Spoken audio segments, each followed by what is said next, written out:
कृपा करी श्री कुंज बिहारिन, अरु श्री कुंज बिहारी हमारी सब ही बात सुधारी, हमारी सब ही बात सुधारी। राख्यो अपने वृंदावन में, राख्यो अपने वृंदावन में, जी ठारूप जियारी, जी ठारूप जियाई। नागरिया इही जन्म जितायो, नागरिया इही जन्म जितायो, बलिहारी बलिहारी हमारी सब ही बात सवारी, हमारी सब ही बात सवारी। और बस इसी भाव का आनंद वृंदावन के रस रसिकों ने लिया है। और व्यास जी भी अपने भक्ति सिद्धांत का आरंभ यहीं से करते हैं कि व्यास भक्ति को फल लयो, वृंदावन की धूर, हित हरिवंश प्रतापते पाई जीवन मूर। व्यासवाणी की चर्चा हम कर रहे हैं और जाने क्यों मेरे मन में ऐसी अनुभूति है कि इस चर्चा से कहीं प्रिया प्रीतम को भी सुख प्राप्त हो रहा है। आपके मेरे हृदय का जो आनंद है वो वस्तुतः प्रियालाल के आनंद का ही प्रसाद है। और मैं ये भी कल विचार कर रहा था कि अगर वृंदावन धाम में वृंदावन के रसिकों की वाणी की चर्चा न होगी तो फिर कहाँ होगी। वस्तुतः ध्रुवदास जी जब वृंदावन शतलीला का गान करते हैं तो कहते हैं भजन रसमयी विपिन धर, समझ बसे जो कोए, प्रेम बीज तिहि खेतते तब ही अंकुर हुए। अर्थात यहाँ आना जाना, यहाँ भ्रमण करना सभी अपने आप में कृपा है, प्रसाद है, आशीर्वाद है। पर जो वृंदावन का वास है वो क्या है, वो कैसा है? कह रहे भजन रसमयी विपिन धर। पूर्व भी शायद मैंने आपको कभी चर्चा करते करते कहा था कि मुझे एक बार बड़े बाबा ने कहा था कि बोले बेटा अपना रंग दिखाना हो तो सारा संसार पड़ा है, पर अगर वृंदावनेश्वरी की कृपा से वृंदावन मिल जाए तो फिर तो केवल भजन करना, सतत भजन करना और अहर्निश भजन करना। बोले अगर वृंदावन मिल जाए तो भजन करिए, कुछ भी करना हो तो संसार है, पर ये जो भूमि है भजन रसमयी विपिन धर। और फिर ध्रुवदास जी कह रहे हैं समझ बसे जो कोई। अगर ये समझ के कोई यहाँ पर रहता है, अगर ये समझकर कोई वृंदावन का वास करता है तो प्रेम बीज तिहि खेतते तभी अंकुर होए। निश्चित रूप से उसके हृदय की भूमि पर वो प्रेम बीज जो है वो अंकुरित होता है। अच्छा, वो जो प्रेम का बीज है वो आपके मेरे सबके भीतर पड़ा है, उसे कहीं से लाना नहीं है, उसे किसी को देना नहीं है। वो प्रेम का जो बीज है वो आपके मेरे सबके हृदय में पड़ा है। प्रेम बीज उपजय मन माही तब सब विषय वासना जाही। बीज तो है लेकिन वो बीज अंकुरित हो तो फिर विषय वासना की निवृत्ति होती है। तो यदि इस भाव से कोई वृंदावन की भूमि पर आकर बसे तो फिर उसे प्रसाद स्वरूप कुछ प्राप्त होता है, जिसकी चर्चा व्यास जी कर रहे हैं। मोमन अटक्यों श्याम सो गढ़ो रूप में जाई। मोमन अटक्यों श्याम सो गढ़ो रूप में जाई। चहल परी निकसे नहीं मनो दूबरी गाय। चहल पल निक से नहीं, मनो दूबरी गाय। व्यास जी कह रहे भाई ये वृंदावन ऐसा ही है, रूप की दलदल है यहाँ पर। और बोले हमारा मन हमारे सौभाग्य से, प्रिया प्रीतम की कृपा से, मेरे गुरु की कृपा से, आचार्य के प्रताप से बस हमारा मन इस ओर आया, जानते नहीं थे कि यहाँ क्या है। मधुसूदन सरस्वती पाद एक स्थान पर कहते हैं, मुझे वो श्लोक इस समय स्मरण नहीं आ रहा, वो कहते हैं कि भाई कोई यहाँ पर कोई धूर्त कोई शठ रहता है जो बलात् चित्तवित्त का हरण कर लेता है, दासी कृता गोप वधु बिटेन, और अपने चरणों की बिना मोल की दासी बनाकर छोड़ता है। सो व्यास जी कहते हैं हमारे साथ भी कुछ ऐसा ही हुआ। मोह मन अटक्यो श्याम सो, बस अटक गया श्याम सुंदर की उस लटक में हमारा मन अटक गया। मोह मन अटक्यो श्याम सो, और गढ़ो रूप में जाए। और कैसे गढ़ा, कहते जैसे दलदल में कोई गैया फंस जाए, अब वो कितना भी निकलने का प्रयास करे, दलदल तो ऐसी होती है, कोई कितना भी प्रयास करे वो और धंसता है। और फिर व्यास जी करे गैया जैसा, मनो दूबरी गाय, बोले ऐसा कोई उसमें धंस जाए तो उसका निकलना असंभव है। तो बोले अब हमारा मन ऐसे अटका है, अब यहाँ से निकलना असंभव है। फिर अगली बात कहते हैं, व्यास जो मूरत श्याम की नख सिख रही समाए। व्यास जो सूरत श्याम की नख सिख रही समाए। जू मेहंदी के पात में लाली लखी न जाए। जो मेहंदी के पात में लाली लखी न जाए। वृंदावन धाम की महिमा का स्मरण करें तो ध्रुवदास जी कहते हैं, यहाँ फिरे स्वार्थ आपने और भजन गहे फिरे बाह। एक बार इस पंक्ति का विचार करिए।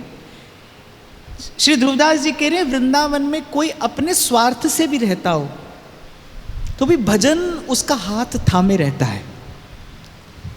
ये वस्तुतः कुछ और नहीं है, धाम की महिमा है। जब ध्रुवदास जी कहते हैं कि वृंदावन में सोना कहीं भजन करने से श्रेष्ठ है, वृंदावन रहे सोए। और यहाँ जब कहते हैं ना भजन गहे फिरे भाई, यही धाम की महिमा है।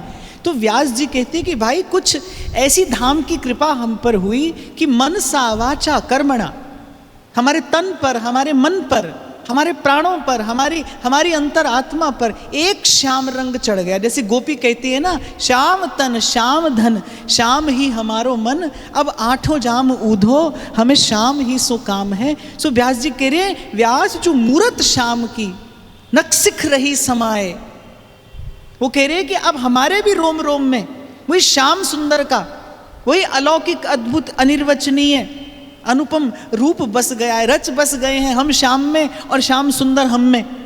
और वस्तुतः भक्त और भगवान का संबंध क्या है? भक्त भगवान में रहता है, भगवान भक्त में रहते हैं।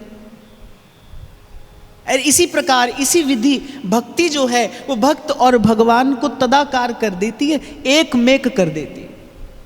कि जब कबीर जी को सिकंदर बादशाह ने अपने दरबार में हाजिर होने को कहा, कबीर जी हो गए, कबीर जी ने सलाम नहीं किया। अब बादशाह पहले ही रिसाया था और खींच गया, और एक दो बात उसने पूछी जो कबीर जी ने आड़ा टेढ़ा सा उत्तर दिया। अब बादशाह ने कहा कि भाई उतार दिया जाए मौत के घाट। अब बड़े उपक्रम किए कबीर जी को मारने के, पर कोई उपक्रम सफल नहीं हुआ। कबीर जी को दया आ गई, बादशाह से कहते हैं बादशाह असल में तो खुदा को मारना चाहता है। अब तो वो और चिल्लाया, अरे कैसा कुफ्र करता है, तू अपने आप को खुदा कहता है।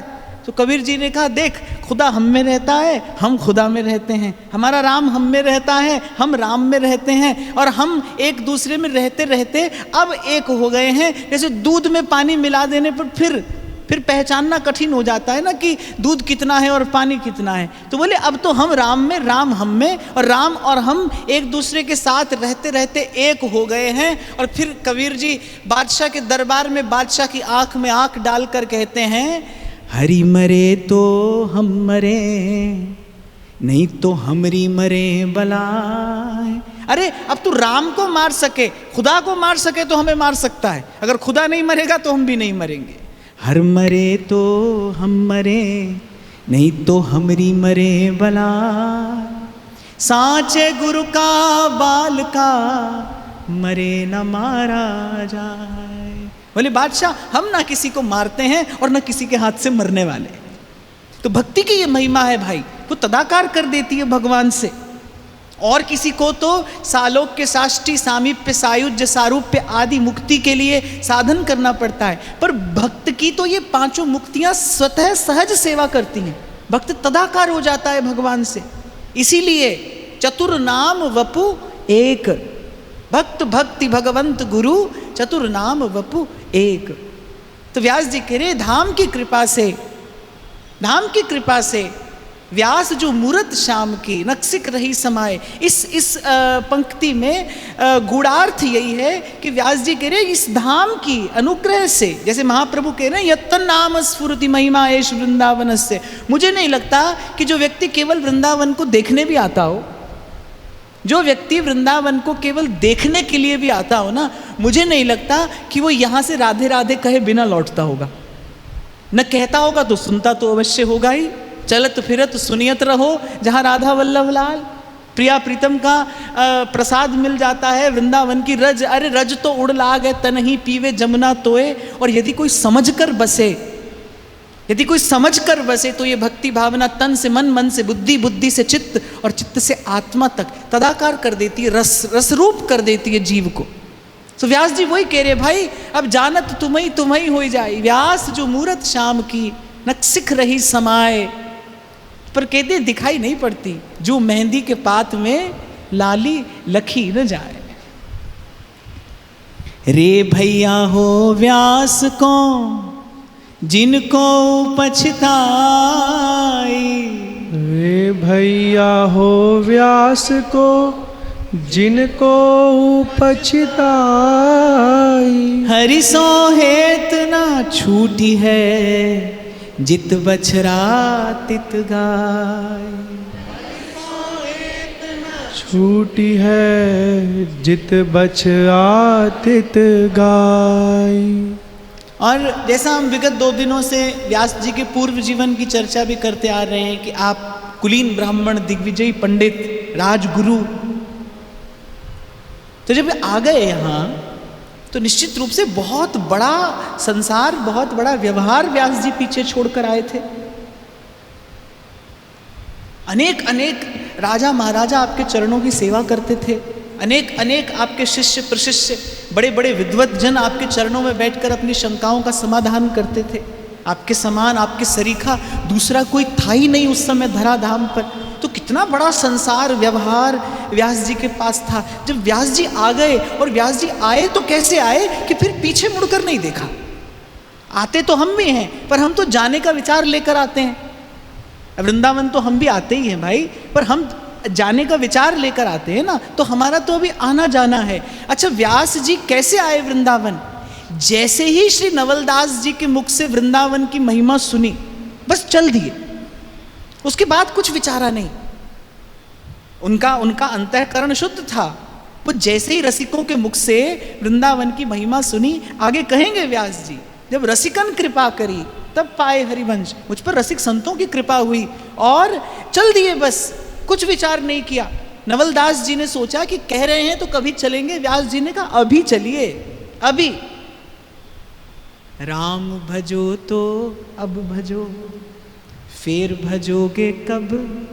कबीर कहते राम भजो तो अब भजो, अभी, फिर भजोगे कब। व्यास जी ने कहा भाई अभी चलेंगे। और वो जिस आतुरता से आए, जिस व्याकुलता से वृंदावन आए, फिर वृंदावन ने भी उनको वैसे ही स्वीकार किया, और ऐसा स्वीकार किया कि फिर कभी व्यास जी ने मुड़कर नहीं देखा। देखो, आपका मेरा घर संसार तो बड़ा छोटा है, व्यास जी का तो बहुत बड़ा संसार था, बहुत बड़ा व्यवहार। लोकमान्य व्यक्ति, प्रतिष्ठित व्यक्ति, राजगुरु, दिग्विजयी पंडित, कैसी कैसी उपाधियां व्यास जी के साथ में लगी थी। पर व्यास जी ऐसे शूरवीर, तभी संत कहते कामी क्रोधी लालची इन पे भक्ति न होए। भक्ति करे कोई सूरमा, जात बरन कुल खोए। और अपनी जाति की बात तो व्यास जी बार बार कहते। कल ही व्यास जी ने कहा, व्यास ही बामन जिन गिनो हरि भगतन को दास। बोले अब मुझे ब्राह्मण मत समझिए, मैं तो हरि भक्तों का दास हूं। और ये बात व्यास जी अपनी वाणी में अनेक बार कहते मिलते हैं। बार बार व्यास जी ने कहा है भाई हमारा एक परिचय है, हम श्री ठाकुर जी के हैं, हम प्रभु के हैं, यही हमारा विशुद्ध परिचय है।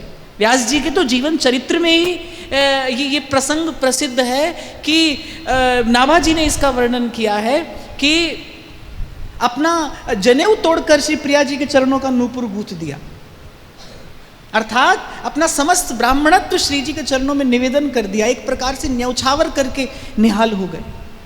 तो व्यास जी ने वस्तुतः भक्ति की महिमा जानी है। पहले तो जैसे ही वृंदावन की महिमा सुनी चल दिए, और चले तो ऐसे कि फिर पीछे मुड़कर नहीं देखा।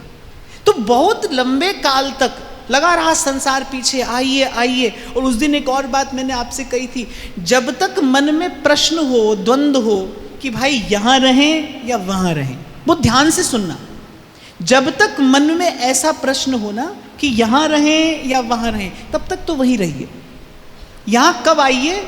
जब आपको खबर भी ना पड़े कि आपकी व्याकुलता आपको ले आई, जब कोई और प्रश्न ही ना हो, जब कोई और विचार ना हो। मैं फिर आपसे कह रहा हूं, जब तक मन में थोड़ा भी द्वंद्व हो ना, थोड़ा भी द्वंद्व हो, तब तक वहीं रहिए भाई, आते जाते रहिए। धाम की कृपा होगी, किसी दिन श्री जी कृपा करके आपको स्वीकार कर लेंगे, आते जाते रहिए। और मैं तो सदा कहता हूं, अपने कर्तव्य का, अपने दायित्व का निर्वाह भी साधना समझ कर करते रहिए। मैं जानता हूं उसमें सुख नहीं होगा, मैं जानता हूं उसमें बहुत बार अनुकूलता नहीं होगी, पर भगवान कह रहे हैं भाई साधन बहुत अधिक सुखद और अनुकूल नहीं होता है, पर उसका परिणाम अमृतोपम होता है, उसका परिणाम बड़ा सुखद होता है। तो जो भी जीवन आपको मिला है, उस दायित्व का निर्वाह करते रहिए। जब तक थोड़ा भी द्वंद्व है, तब तक आते जाते रहिए।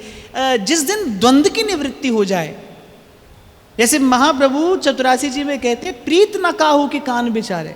जब वस्तुतः प्रेम होता है ना, जब अनुराग होता है, जब गंगा की धारा बहती है सावन भादों में, अरे बड़ी से बड़ी चट्टान उसका मार्ग रोकने आए, पर वो रोके रुकती नहीं किसी के, वो तो समुद्र तक पहुंच जाती है। तो जब भजन का ऐसा बल हो जाए, जब आत्यंत की निवृत्ति हो जाए संसार के चिंतन की, विषय के चिंतन की भीतर से, तब आइए यहाँ पर, तब आ जाइए। और मुझे लगता है, मैं तो इस बात में बड़ा सुदृढ़ विश्वास रखता हूँ कि अधिकारी को, पात्र को एक क्षण के लिए भी वंचित रखा ही नहीं जाता। करुणा निधि मृदु चित्त अति, ताते बढ़ी जिए आस। अंततः आपकी मेरी भजन भावना की सिद्धि तो श्री जी की कृपा से होनी है। एक किशोरी कृपा ते जो कछु होए सो होए। स्वामी जी कहते हैं, काऊ की बस नाही तुम्हारी कृपा ते सब होए बिहारी बिहारिन। प्रिया जी के स्वभाव का भरोसा रखिए, उनके चरणों को थामे रखिए, बस उनके चरणों का भजन चिंतन स्मरण सेवन होता रहे, विषय की निवृत्ति भी होगी। और जिस दिन आप योग्य, जिस दिन आप पात्र और अधिकारी हो जाएंगे, एक क्षण की भी देर नहीं लगेगी भाई, आप पहुंचेंगे यहाँ। और तभी वृंदावन वास का सुफल है, तभी वृंदावन वास का परम विश्राम है। व्यास जी के मन में कोई संशय नहीं रहा। जैसे ही श्री नवलदास जी के मुख से श्री महाप्रभु का पद सुना और व्यास जी ने उस पद का विचार किया, वो ज्ञानी अंतःकरण था, वो जैसे हृदय के दर्पण में बस वो प्रिया प्रीतम का स्वरूप झलकने लगा। बस व्यास जी दौड़ आए, और आए तो ऐसे आए कि फिर नहीं गए। तो बहुत समय तक संसार पीछे लगा रहता है भाई। मैं तो उस दिन आपको सुनाई तो रहा था कि भजन बिन नर छकड़ा के बैल, और लोग बढ़ाई दे दे हाकत, चलत दुखित है गैल। मैं बद्रीनाथ में कथा कह रहा था महाराज जी, तो शाम को कथा होती थी, और जहाँ पर मैं ठहरा था वहाँ निकट ही वो गुफा है जहाँ पर एकादशी का प्रागट्य हुआ बताते हैं। तो वहाँ एक संत भजन करते थे, तो मैं रोज सुबह सुबह निकलता था, 3-4 घंटा उन संत के पास जाकर बैठ जाता था। बड़ी अच्छी अच्छी बात वो बताते थे, मैं भी कुछ वृंदावन की चर्चा उनसे करता था। 3-4 दिन चलता रहा, 5 दिन की कथा थी। चौथे दिन मैंने बाबा से कहा, मैंने कहा बाबा कल हमको सुबह कथा कह के निकल जाना है, कल प्रातः काल सत्र है, तो मैं आज आपको प्रणाम करने आया हूँ। जब मैंने प्रणाम किया तो मेरी ओर बड़ी गंभीर दृष्टि से देखते हुए कहते हैं, बोले कि बेटा तू प्रेम की बड़ी महिमा सुनाता है, तू वृंदावन धाम की बड़ी महिमा सुनाता है, बोले वृंदावन धाम की और वृंदावन धाम के प्रेम की बड़ी महिमा सुनाता है, पर इतनी महिमा सुनाते सुनाते वृंदावन धाम का प्रेमी हो क्यों नहीं जाता, वहां रह क्यों नहीं जाता। मुझे उस संत के वो शब्द पता नहीं उसकी चेतना में कैसी ऊर्जा थी, वो शब्द मेरे पास रह गए। बहुत बार ऐसा होता है ना, इस जीवन की यात्रा में कुछ आपके पास रह जाता है, आपके भीतर रह जाता है। उस संत की वो दृष्टि और वो शब्द रह गए मेरे पास। वो कहते बेटा इतनी वृंदावन की महिमा सुनाता है, इतना वृंदावन के प्रेम का वर्णन करता है, तो बोले वृंदावन का प्रेमी होकर वृंदावन में रह क्यों नहीं जाता। पर भाई कोई भी इस बात को कुछ भी कहता रहे कि आप बड़ी सेवा करते हैं या आप यहाँ से वहाँ जाते हैं तो ये आपकी सेवा है, पर मैं तो ये समझता हूँ, मेरा मानना तो ये है कि उर कछु प्रथम वासना रही। ये जो भी हमको प्राप्त हुआ या हो रहा है, इसकी इच्छा कभी मैंने की होगी और ये मेरे प्रभु का स्वभाव है। यद्यपि विभीषण जी शरणागति लेने के लिए आए थे, पर प्रभु ने शरणागति बाद में प्रदान की, पहले लंका का राज दिया। और ऐसे ही नहीं कहा लंका अचल राज तुम करहु, अभिषेक भी कर दिया, अभय पद प्रदान किया, शरणागति बाद में दी और विभीषण जी ने बाद में स्वीकारा। उर कछु प्रथम वासना रही,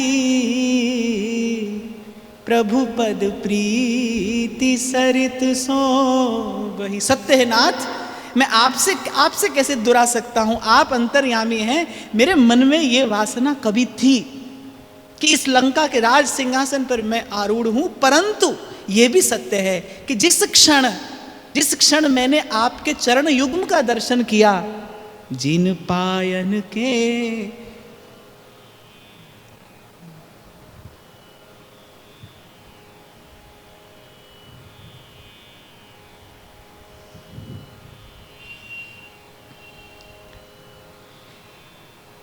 जिन पायन के पादुकन भरत रहे मन लाई। जैसे ही मैंने आपके ये प्रेम निधान चरण युग्म का दर्शन किया, उर कछु प्रथम वासना रही, पर प्रभु पद प्रीति सरित सो बही। लेकिन आपके चरणों से प्रवाहमान प्रेम की प्रीति की उस उज्जवल धारा ने मेरे मन के समस्त कलुष धो दिए। पर भैया ठाकुर जी का स्वभाव ये है। ध्रुव जी ने भी जब भगवान का दर्शन कर लिया, जब भगवान ने अपना शंख ध्रुव जी के कपोल को स्पर्श कराया और सारा ज्ञान ध्रुव जी के हृदय में प्रकट हो गया, तो ध्रुव जी ने कहा कि नाथ अब मुझे अपनी भक्ति प्रदान करिए। पर भगवान ने कहा पहले 36,000 वर्ष तक राज्य सुख भोगिए।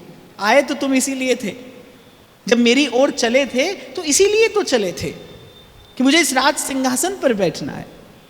तो भक्ति तो प्रदान की, पर कहा पहले वो राज सुख भोगना।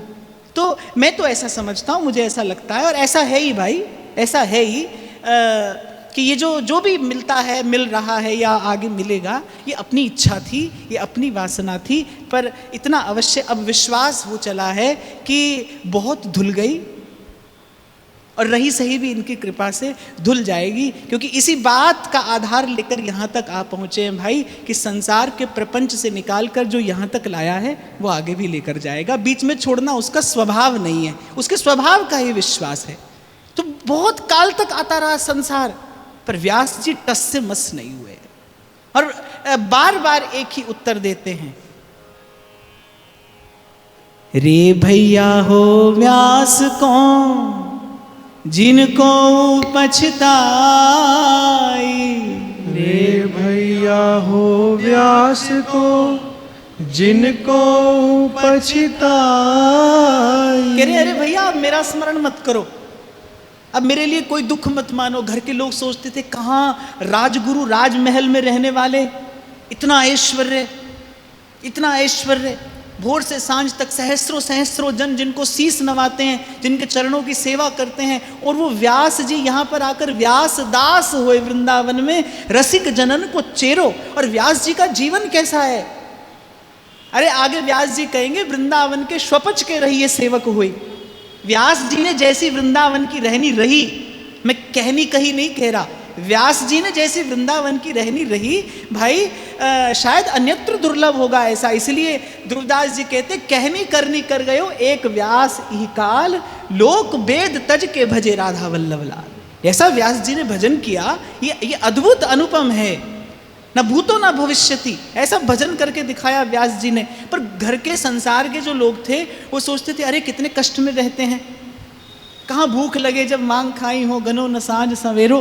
पर व्यास जी कहते रे भैया वो व्यास को जिनको उपजता, अब हमारा स्मरण मत करो, अब हमारे लिए कोई दुख मत करिए। हरि सो हेत छूटे नहीं, जित बछरा तित गाय। बोले अब तो हमारा जो हित है, अब तो हमारा जो प्रेम है वो कमल नयन से जा लगा है, और आप हमारी चिंता मत करिए। जित बछरा तित गाई, व्यास जी कह रहे हैं कि प्रभु अपने जन की ऐसे ही रखवाल करते हैं जैसे जहाँ जहाँ बछड़ा जाता है गैया उसके निकट निकट, और जहाँ जहाँ गैया वहाँ वहाँ बछड़ा। व्यास जी कह रहे हैं भाई अब तो न वो हमसे दूर रहते हैं और न हम उनसे दूर रहते हैं। जाहे लागी लगन घनश्याम, बस लगन लगी की बात है भाई। जब लो लगन लगी नहीं तब ही लो सिद्धांत।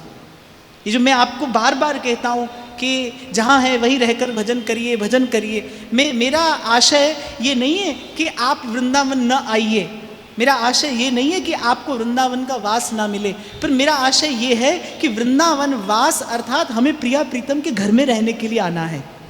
जब हमारा हृदय, हमारा चित्त अनुकूल हो जाए, और मैं कहता हूँ तत्सुख सुखित्वम, ये इस उपासना का प्राण तत्व है। जब हमारे इष्ट आराध्य की इच्छा हो जाए, एक बार विचारो, एक बार इस बात का विचार करना एकांत में बैठकर, अगर श्री प्रियालाल की इच्छा हो जाए कि आप वृंदावन रहें बसें, तो कौन रोकने वाला है?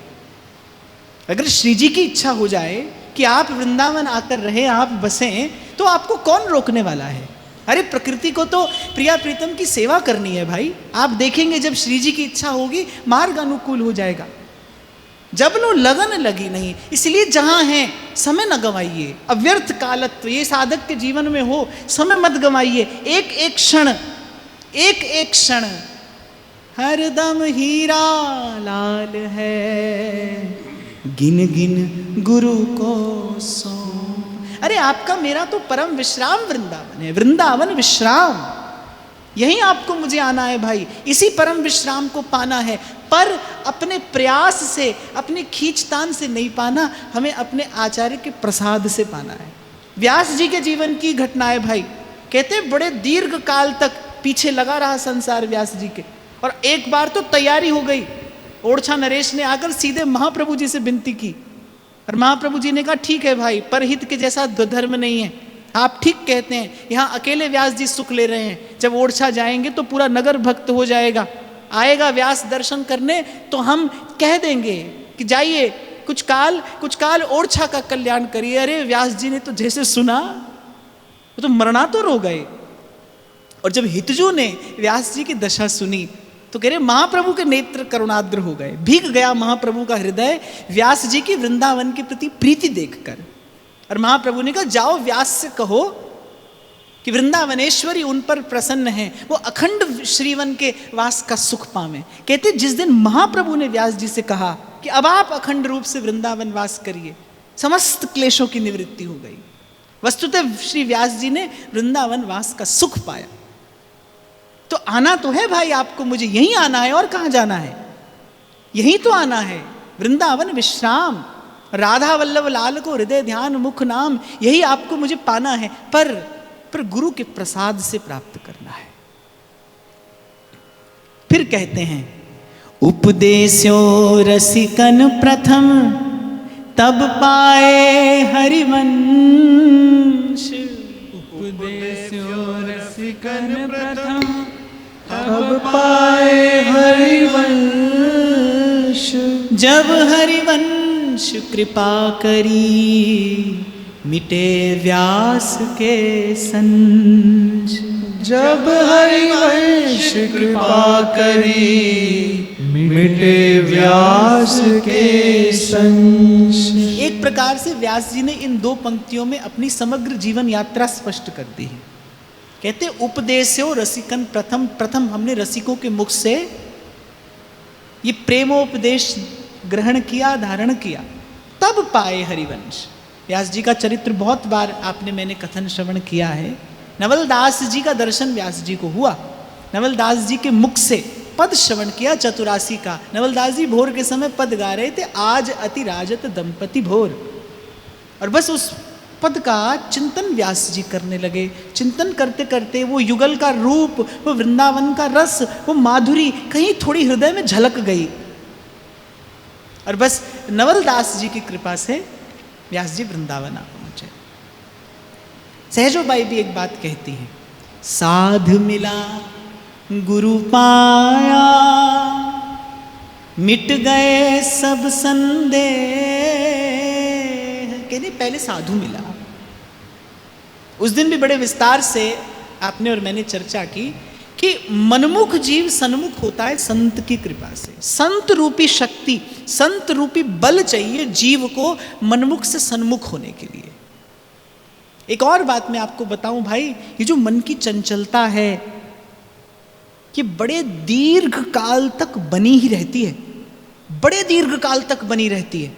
ये जो बार बार रसिक जनों ने, संत जनों ने बल दिया है ना, ये सत्संग पर, ये बैठना, ये कहना, ये सुनना, ये केवल इसीलिए है कि वो सिद्धांत की बाढ़ जो है वो लगी रहे हमारे भजन भाव के चारों ओर। देखो भाई, मान लो, स्वीकार कर लो इसको कि भूलना भटकना ये आपके मेरे स्वभाव में है, इसको स्वीकार कर लेना चाहिए। जीव, ब्रह्म और माया ये तीन नित्य तत्व हैं। जीव भी अनादि है, ब्रह्म भी अनादि है और माया भी अनादि है। जीव का काम है भूलना, माया का काम है भुलाना, और ब्रह्म का कार्य है गुरु के रूप में प्रकट होकर भूले जीव को, बिसरे जीव को पुनः अपने स्वरूप की स्मृति कराना, अपने स्वरूप में स्थित कराना। इसीलिए बलिहारी गुरु आपने जिन गोविंद दियो बताए। इसीलिए राम तजू पे गुरु ना विसारूं, गुरु के सम हरि को न निहारूं। पर एक बात गांठ बांध कर रख लेना चाहिए, जब कभी प्रथम परिवर्तन का क्षण जीवन में आएगा, जब कभी आप स्वयं अपने उर अंतर से संसार की निवृत्ति होते देखेंगे, जब आप देखेंगे कि अब उतर रहा है विषय का रस, वो जो प्रथम क्षण कभी आपके जीवन में आएगा वो संत की ही कृपा से आएगा, सत्संग में आएगा। कई बार मैंने आपसे कहा ना, पहली मुलाकात जो होगी भगवान से वो सत्संग में होगी। वो जो प्रभु के रूप की, उस रस की एक बिंदु जो कभी आपको मिलेगी, वो जो झलक कभी पड़ेगी, तो बस यहीं पड़ेगी। तो व्यास जी भी कह रहे मेरे जीवन में भी यही हुआ।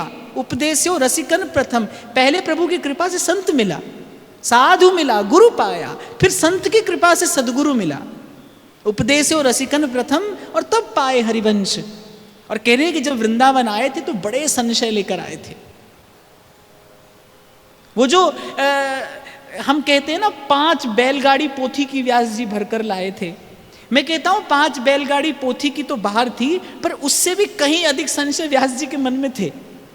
वो व्यास जी लेकर आए थे, बड़े संशय थे व्यास जी के मन में।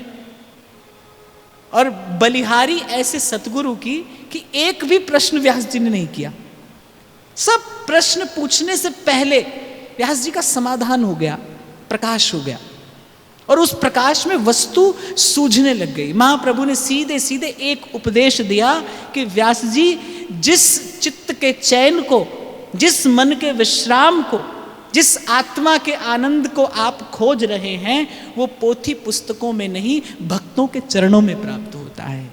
यह जिए जान श्याम श्यामा, पद कमल संगी सिर नायो। और जैसे ही व्यास जी ने भाव से भक्त चरण रज अपने मस्तक पर धारण की, व्यास जी कह रहे मिटे व्यास के संशय। जब हरिवंश कृपा करी, मिटे व्यास के संशय। हिज्जू ने मुझ पर कृपा कर दी, मुझे वो परम साधन, मुझे वो परम भक्ति की सुरीति प्रदान कर दी। और कहते हैं कि इसी को मंत्र मानकर व्यास जी ने आजीवन निर्वाह किया। हितजू की इसी बात को मंत्र मानकर व्यास जी ने निर्वाह किया। और भक्तमालकार यही सुयश व्यास जी का गाते हैं, भक्त इष्ट अति व्यास के। बस भक्त ही उनका सर्वस्व हो गए। व्यास जी तो कहते हैं सांचा मंदिर हरि के संत, मेरे भक्त हैं देई देव, मेरे देवी देवता बस ये प्रभु के प्यारे संत हैं, ये वैष्णव, ये रसिक जन, यही मेरा सर्वस्व है। इन्हीं की सेवा हमारी साधना है, हमारी उपासना है, हमारा जीवन है। तो संत की कृपा से सदगुरु, और सदगुरु की कृपा से प्रभु का अनुराग, प्रभु का प्रेम। व्यास जी कह रहे यही हमारी भी जीवन यात्रा रही। रसिक कहें सोई भली, बुरी न मानो लेस। रसिक कहे सोई भली, बुरी न मानो लेस। पद रज ले सिर पर धरो, यह व्यास है उपदेश। पद रज ले सिर पर धरो, यह व्यास है उपदेश। अब बड़े ध्यान से इसका श्रवण करना। ये 2 पंक्तियों में व्यास जी ने बहुत बड़े सिद्धांत का सूत्रपात किया है। कह रहे रसिक कहें सोई भली, बुरी न मानो लेस। पद रज ले सिर पर धरो, यह व्यास है उपदेश। देखो, या तो बुद्धि न हो और या फिर पूरी हो। अधूरी बुद्धि किसी काम की नहीं। यहां एक तो व्यास जी का सर्वात्म समर्पण है और दूसरा इस पंक्ति में व्यास जी की विनम्रता भी परिलक्षित होती है। माने कोई अटपटा भी यदि कहता है तो व्यास जी कह रहे कि भाई अब हमें उसका बुरा नहीं लगता। आगे तो व्यास जी कहेंगे रसिकन की गारी भली सो मेरो सिंगार। और फिर कह रहे पद रज ले सिर पर धरो, यह व्यास है उपदेश। और तीसरा संदेश, तीसरा संकेत इसमें यह करते हैं कि भाई जिसकी वृंदावन से संगति है, हमारे लिए तो वो आराध्य स्वरूप है। कल जब व्यास जी की चर्चा हम कर रहे थे तो जब वो मेहतरानी जी डलियां लेकर आई प्रसाद की, व्यास जी की दृष्टि प्रसाद पर गई और पीछे जो वो ब्राह्मणों का समूह खड़ा था उनकी दृष्टि गई उस मेहतरानी पर, उनकी दृष्टि गई मेहतरानी पर। अब जिनकी दृष्टि मेहतरानी पर गई उनको क्या मिला? वापस संसार। और व्यास जी की दृष्टि थी प्रसाद पर, व्यास जी को क्या मिला? वृंदावन का अखंड वास। वस्तुतः है क्या? दृष्टि का ही तो भेद है। ये दृश्य कभी नहीं बदलता भाई, ये दृश्य कभी नहीं बदलता। उस दिन भी मैंने आपसे कहा था, सत्ययुग में भी यही पंचभूतों से बना संसार था, इस युग में भी इसी पंचभूत से बना संसार है। कुछ तब था अब नहीं है, कुछ अब है तब नहीं था। ऐसा ही संसार है भाई, ये हमेशा से ऐसा ही रहा है। भले बुरे से बना ये संसार है और सदा ऐसा ही रहेगा। कभी भी बदलेगी तो दृष्टि बदलेगी, दृश्य नहीं बदलेगा। दृश्य तो ऐसा ही रहेगा, आपकी मेरी दृष्टि बदल जाएगी। भक्ति बस दृष्टि बदल देती है। जो जो जो वस्तुतः दर्शनीय है बस वही दिखाई पड़ता है, जो देखने योग्य है वही दिखाई पड़ता है, जो सुनने योग्य है वही सुनाई पड़ता है, जो करने योग्य है भक्ति वही कराती है। तो एक दो पंक्तियों में व्यास जी ने अनेक सूत्र कह छोड़े हैं। पहले तो यहां पर व्यास जी का सर्वात्म समर्पण है। भाई एक और धर दिया है हमने अपना सारा ज्ञान, भूल गए जो। और जब व्यास जी के लिए कहा जाता है ना कि वो पोथी बहा दी जमुना जी में, तो एक प्रकार से व्यास जी ने अपनी सारी वो जो जानकारी थी, उसको मैं जानकारी ही कहूँगा, वो जो पहले सब जानकारी थी ना, व्यास जी ने सब बहा दी, भूल गए, कुछ नहीं जानते। और यही रिक्त चित्त होकर आने के लिए महाप्रभु कह रहे हैं, सर्वेषु साधन वरेषु चिरम निराशा। एक स्थान पर तो स्पष्ट कहा है महाप्रभु ने, वृंदानी सर्व महताम अपहाय दूराद वृंदाटवीम अनुसर प्रणयेन चेतः। मुझे शायद महाराज जी ने ही सुनाया था कि जब आप आए यहाँ वृंदावन में तो आरंभिक काल में आपने शायद एक ब्रजवासी माता के मुख से सुना था कि वृंदावन में रहना और राधे राधे कहना, बस। वृंदावन में यदि आप आए हैं तो यदि वस्तु प्राप्त करने की इच्छा है तो फिर रिक्त चित्त होकर आइए, खाली होकर। कुछ नहीं जानते आप, कुछ नहीं किया आपने। रसखान कह रहे पूर्ण पुण्यनते रसखान जी मोहनी मूरत आए निहारी। सब पुण्य पूर्ण हो गए, वृंदावन मिल गया। व्यास भक्ति को फल लयो वृंदावन की धूर। पर व्यास जी जैसे किसी दिग्विजयी पंडित के लिए, किसी प्रकांड पंडित के लिए वो सब शास्त्र का, पोथी का ज्ञान भुलाना सहज नहीं था भाई, सहज नहीं था। व्यास जी शूरवीर हैं, सब एक और धर दिया, बहा दिया वो सारा ज्ञान जमुना जी की धारा में। और रसिक कहें सोई भली, और बड़ी विनम्रता पूर्वक। और फिर कहते बुरी न मानो लेस। कोई अटपटी बात भी बोलता है तो अब हम बुरी नहीं मानते और पद रज ले सिर पर धरो। और बस व्यास जी की यही विनम्रता प्रमाणित करती कि व्यास जी को वस्तु की प्राप्ति हो गई, व्यास जी को प्रेम प्राप्त हुआ है। प्रेम प्राप्ति से पूर्व ऐसा लक्षण नहीं आ सकता।